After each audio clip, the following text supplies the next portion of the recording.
Castro of Texas joins me now. Congressman, you're from Texas. Your governor, Governor Perry's been in the news a lot this week. And back in 2012, it was 2 years ago, he wrote the administration and said, we have an influx of illegal immigrants trying to get into the border.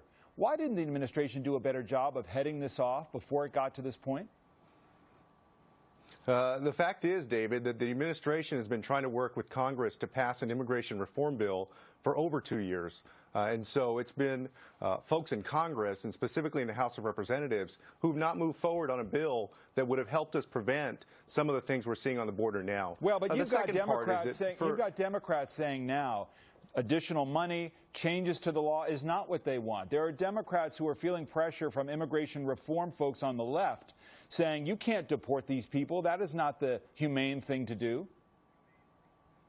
Well, that's because that 2008 law passed under George W. Bush was passed for a reason, because the problems with sex trafficking are real, and also, David, because many people believe that these kids should have a chance to make their case for asylum.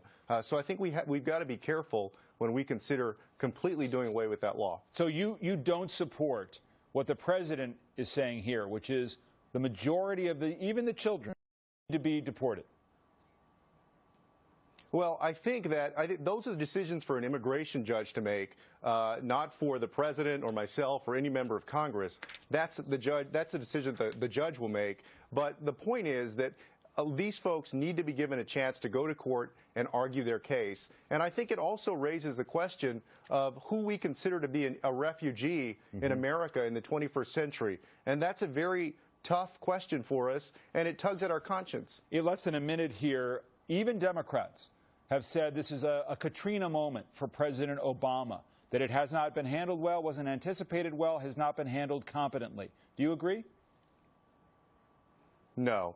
The fact is that this was not the president's last opportunity to get to the border. I think you will see him go down there. I think that it's important for him to get down there at some point. And, you know, to let people know that he personally is attending to the situation. Jay Johnson has been down there 5 or 6 times. He's keeping the president apprised of everything. But also, David, to say thank you to the people of Texas who have offered food, clothing, shelter, everything that they can to these kids to be helpful. All right, Congressman Castro, we're going to leave it there. Thank you so much for your time.